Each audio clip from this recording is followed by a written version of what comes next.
근데 이제 지금 제가 알기로는 대한민국 검찰이 한 2,500명 되죠? 예, 2,300명인가 그렇게 되는 네. 걸로 알고 있는데 2027년 윤석열 씨가 퇴임하는 해에는 2,500명이 된다고 제가 수치를 정확히 내가 통계가 기억나는데 이 검사들이 현재 이 윤석열 정권을 보호하는 것도 검사들이고 탄핵을 하는 것도 수사를 해서 탄핵을 하는 그 실무적인 것도 검사들이 해야 되고 이게 끌어내리는 것도 검사가 해야 되는데 이 검사들이 지금 현재는 현 정권을 비호하고 보호하는 데만 지금 방점을 두고 좌표를 찍고 있기 때문에 도무지 움직여주지를 않습니다. 정말로 우리 일반 국민들이 원하는 윤석열을 끌어내리자, 몰아내자, 쫓아내자 이런 탄핵 퇴진 운동에 현실적인 결과물이 있으려면 검찰이 움직여주지 않으면 절대 안 됩니다. 검사가 움직여줘야 수사가 되고 수사가 돼야 이게 또 이제 범죄 혐의가 밝혀지고 이런 과정과 절차가 있는데 검사들이 요지부동이기 때문에 저는 지금 아까 말씀한 대로 검찰 개혁이라고 하는 이 거대한 명제만 가지고는 지금 현재 윤석열 정권 하에서는 대안이 안 되고 더 획기적이고 더 혁명적인 거에 가까운 정말 특단의 국민적 합의체가 있어서 이런 뭔가 이렇게 비상시국처럼 작동이 돼야 이게 가능하지 않을까 이런 생각을 합니다. 그래서 구체적으로 여기 제가 한 가지만 좀 덧붙이면은 저는 우리도 여러 가지 지금 이재명 대표도 저도 마찬가지고 다 사법 리스크가 있고 어려움이 있습니다. 그렇지만 저기도 어려움이 많잖아요. 지금 한동훈 대표는 지금 정치적 사망 위기에 지금 갈림길에 서 있습니다. 그리고 국민의힘도 갈림길에 서 있다 봅니다. 해체될 거냐 말 거냐.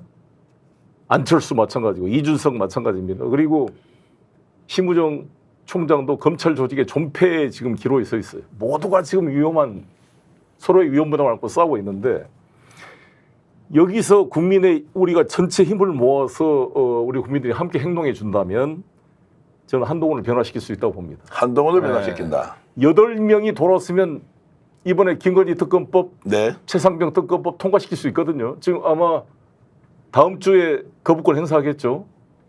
윤 대통령이. 맞습니다. 그러면 다음 달 초에 재의결하게 될 텐데 재의결할 수 있잖아요. 몇 명 아예 빠져버리든지.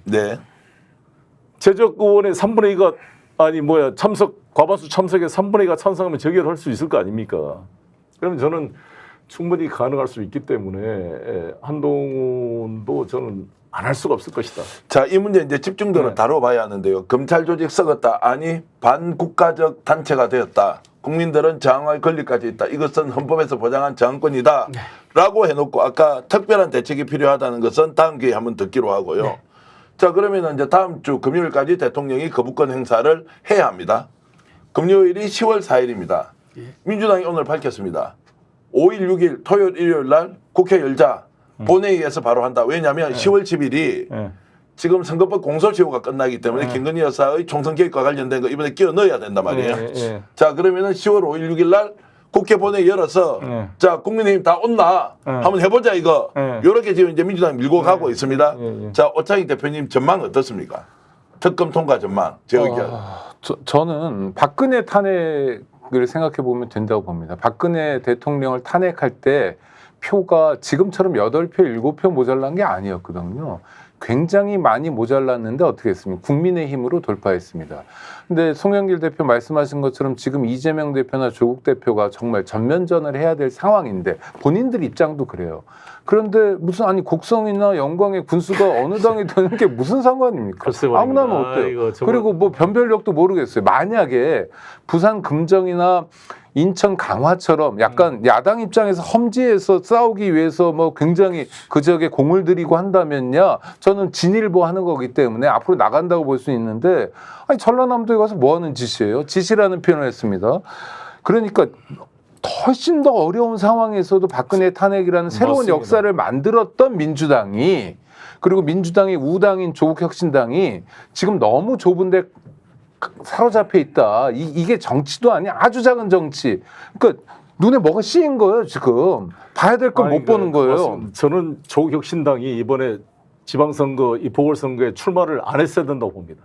뭐 우리 소나무당은 여력도 부족하지만 저는 애초부터 안 한다 그랬고요. 아니 3년이 길다고 모든 탄핵에 올인할 것처럼 해서 국회의원 12명을 뽑아줬더니 거기 가서 지금 보궐선거 뛰고 있어 되겠습니까 정말? 그 당력을 거기에 낭비해서 총력 직결해야죠. 이따 국정감사하고 이 하나라도 빨리 끌어내기 위해서. 나는 정말 이해할 수 없는 그런 그 행위라고 봅니다. 자, 제 의견 어떻습니까? 지금 분위기로 보면 누구보다 촉이 감각이 남다르신 최재형 목사님 하나님한테 좀 듣고 전망 좀 해주시죠. 제 의견 어떻게 됩니까? 예, 글쎄요.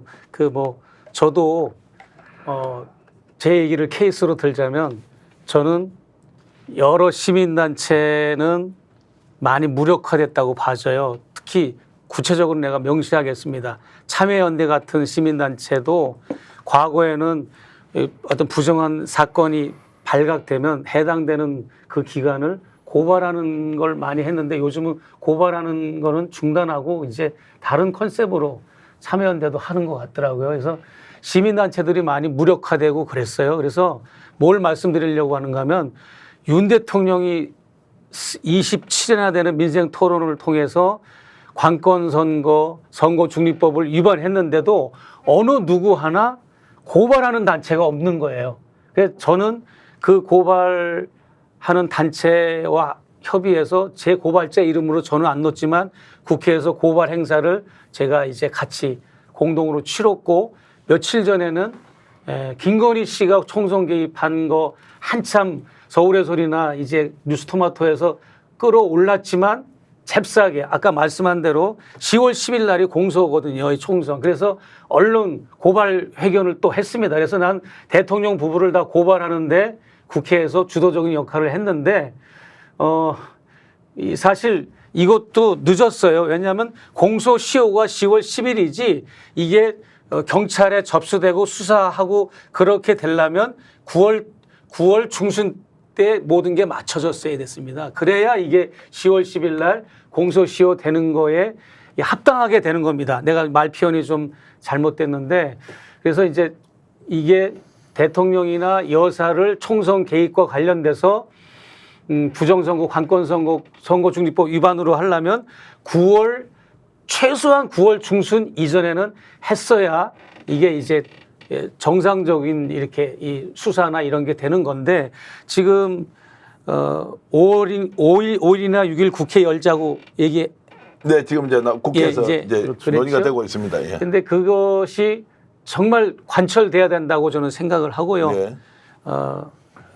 아마 되지 않겠습니까? 네, 그럼요. 아니, 저는 전계현 대표 아까 말씀하신 것에 제가 화답하고 싶은데 저는 지금까지 두 번의 민주화 대투쟁이 있었다고 봐요. 하나는 자기가 왕이라고 생각하는 어떤 사람하고 싸웠죠. 부정선거하고 1960년 4월 혁명입니다. 두 번째는 거듭해서 나라가 자기 거인 줄 아는 군인들과의 민주화 투쟁이 있었습니다. 오래됐지만 유신 때 어떻게 했습니까? 국회의원 300명 중에 100명은 자기가 임명하는 유신정회였잖아요. 근데 그 유신헌법이 말도 안 되는 건데 그것에 대한 비판도 못하게 했습니다. 근데 돌이켜보자고요. 지금은요. 검사들이요. 송영길 안 돼, 아웃이야. 조국 안 돼, 이재명 안 돼, 이렇게 고르고 있는 거예요. 아니, 옛날식 유신헌법하고 전혀 다르지 않아요. 그러니까 저는 군부 정권과 싸웠던 두 번째 민주화에 이어서 검사들이 마치 나라가 자기 것처럼 구는 이 검사들과의 싸움 3차 민주화 운동을 벌일 때라고 봅니다. 네. 그래서 아니 정말 곡성 영광은 뭐 가나다 순을 하든 아무나 죄송해요. 이게 얕잡아 보는 게 아닙니다. 영광 국민들도 곡성 국민들도 아마 그럴 거예요. 아무나 해도 좋아요. 그냥 하나씩 나눠 먹어도 좋고 아무나 해도 좋으니까 여의도에 올라와서 또 용산에 올라와서 송 대표 말씀하시는 것처럼 정말 제대로 한번 싸워보자는 거예요. 진짜 배기 싸움을 하고 그래서 민생을 살리고 그래서 국가 공동체를 좀 수렁에서 건져보자. 그러지 않으면 책임 있는 야당 지도자의 역할을 못하는 것은 물론 역사에 죄를 짓는 겁니다. 다 일주일 남았습니다. 이제 일주일 지나면 토요일, 일요일에 이제 국회에서 재의결을 한다라고 했을 때 저는 역사가 만들어질 가능성이 매우 높다. 지금 스트레스 게이지가 국민의힘 내부 취재해보면 더 이상 김건희 여사는 데려갈 수 없다. 어떤 식으로든 정리해야만 보수정당이 활로 최소한의 탈출구가 생긴다라는 이야기를 제가 하도 많이 들어서 이번에 쉽지 않을 것이다. 한동훈 누른다고 자 특검 재의결 가는데 야 이번에 다 우리가 또 반대하자 이렇게 가기 어렵다고 저는 생각을 하거든요. 어떤 식으로든 매듭을 짓고 가야 한다는 상황. 한동훈 대표가 생각을 바꾸면 됩니까? 아니면 이 방송을 보고 계신 국민의힘 의원들 정말로 김건희 문제는 법을 바로 세우기 위해서라도 정리를 해야 한다라고 저는 강력하게 주장하는 바입니다. 그런데 제가 오늘 진행자에서 주장은 이 정도만 하고요. 정말 답답해서 다음 주 주말에는 대한민국 정치인들이 시민들이 뭔가 새로운 역사를 쓸 수 있는 중요한 계기가 된다. 이거 기회 놓쳐버리면 또 언제 재결합니까? 그걸 야당에서 해줘야 된다는 겁니다. 한동훈 대표가 움직이는 게 중요하잖아요. 그럼 한동훈 대표가 움직일 수 있도록 야당에서 지형을 만들어줘야 네. 됩니다. 그러니까 지금 지자체가 중요하지 않다라고 폄하하는 게 아니라 정말로 전라남도 도민들도 그곳 군민들도 지금 강력하게 바라는 게 뭡니까? 윤석열 정권을 좀 마무리를 해달라. 더 이상 못 살겠다라는 아우성이잖아요. 그 아우성을 받아서 정권 심판을 제대로 해달라. 야당이 이런 요청입니다. 제가 더불어민주당 이재명 대표님과 조국혁신당 조국 대표님께 부탁드리는데 빨리 5일과 6일 날 국회 본회의에서 정말로 재의결해서 200표 이상 받자라고 대국민 선언이라도 한번 하면 좋겠습니다. 송 대표님. 그런데 지금 양쪽이 갈등하고 있죠. 당장 저는 이번 일요일 같은 경우에 이 국회의원들 전부 좀 시간 되시는 분들 보궐선거 현장에 갈 게 아니라 용산 앞에 다 연좌해가지고 네. 거부권 행사 못하게 해야죠. 지금 대한민국 대통령이 무슨 부패한 자기 부인을 지키는 무슨 일개 가정의 대표가 아니잖아요. 대한민국의 헌법기관 국가 원수 아닙니까? 이거 대통령으로서 자기 직무를 포기한 행위잖아요. 제가 어저께 아침에 강덕구 의원하고 우연하게 만나가지고 아침 방송을 같이 하게 됐어요. 네. 근데 그 양반이 국회 안에서 민주당을 초월해서 국회 안에서 탄핵을 추진하는 국회의원의 모임을 결성을 했어요. 네. 최근에. 근데 몇 명입니까 물었더니 이제 겨우 15명이 참여를 했답니다. 그러니까는 지금 국힘당이 100 몇 명이죠? 108명입니다. 그 108명 빼고 거의 이제 그 많은 200명에 가까운 야당 의원들이 그렇게 있는데 겨우 거의 한 달 됐답니다. 그 만든 지가. 15명이 동참했다는 걸 듣고 내가 방송에서 일부러 국회의원들 들으라고 강덕구 의원을 막 내가 질타를 했습니다. 그렇게 하려면 그냥 때려치시는 게 좋지 않습니까? 왜냐하면 이 눈치 보고 저 눈치 보고 그래서 의견이 뭡니까?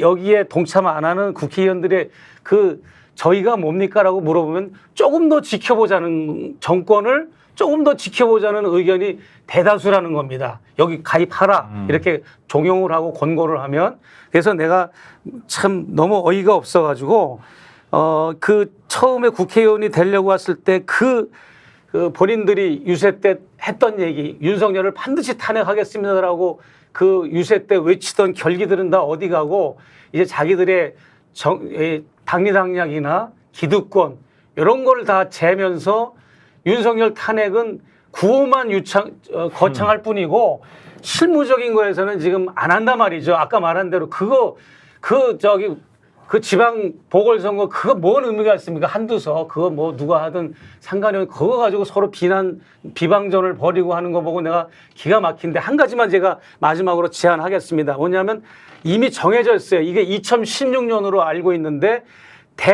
현직 대통령이 탄핵되는 5가지 사유가 분명히 정해져 있습니다. 그 탄핵 5가지 사유를 내가 불러드리고 제 발언은 마치겠습니다. 이거를 국회의원들이 알아야 되는데 이미 다 나왔고 이 윤석열 대통령은 이 5가지를 다 위반했습니다. 첫째는 비선 조직의 국민 주권, 법치 국가 위배 여부. 두 번째 탄핵 사유는 대통령 권한 남용 여부 판단. 세 번째 탄핵 사유는 대통령 언론 자유 침해 여부 심리. 네 번째는 대통령 생명권 보호 의무 위반 여부 확인. 5번째는 대통령 뇌물수수 등 형사법 위반 여부. 이 윤석열 대통령은 이 5가지 대통령 탄핵 5가지 유형에 다 적용이 되고 이미 차고 넘치는 가운데 있으니까 국회의원 여러분들 이것저것 가릴 필요가 없습니다. 더 두고 볼 게 뭐 있습니까? 찍어 먹어봐야 압니까? 2년만을 그렇게 겪고도 뭘 더 보겠다는 건지.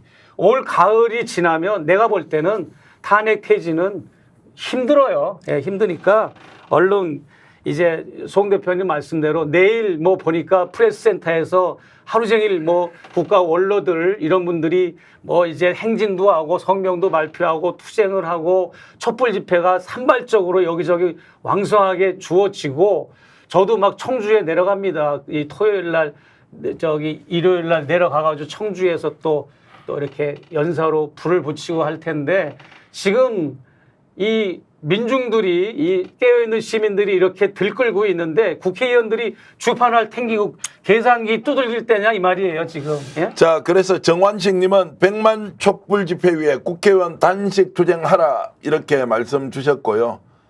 알비리님께서는 민주당 제발 개같이 싸워라.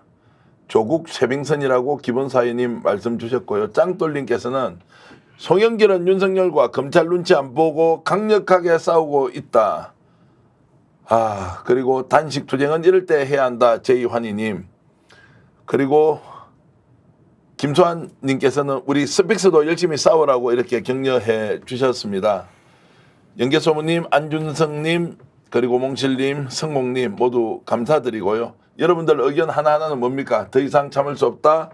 정치가, 국회가, 그리고 야당이 제 역할을 해야 한다. 이런 마음가짐으로 일주일 내에 대한민국 역사가 바뀔 수 있다라는 확신 가지면서 저희들은 남은 일주일 동안 열심히 싸우겠습니다. 오창익 국장님도 그렇게 하실 거죠? 그럼요. 열심히 싸우겠습니다. 송 대표님 더 열심히 싸워주십시오. 화이팅입니다. 화이팅. 스픽스는 말하는 언론입니다. 대세는 유튜브, 그중에서 스픽스. 좋아요, 댓글, 구독, 알림 설정. 여러분이 저희를 사랑해 주시고 우리가 여러분을 사랑하는 4가지 방법입니다.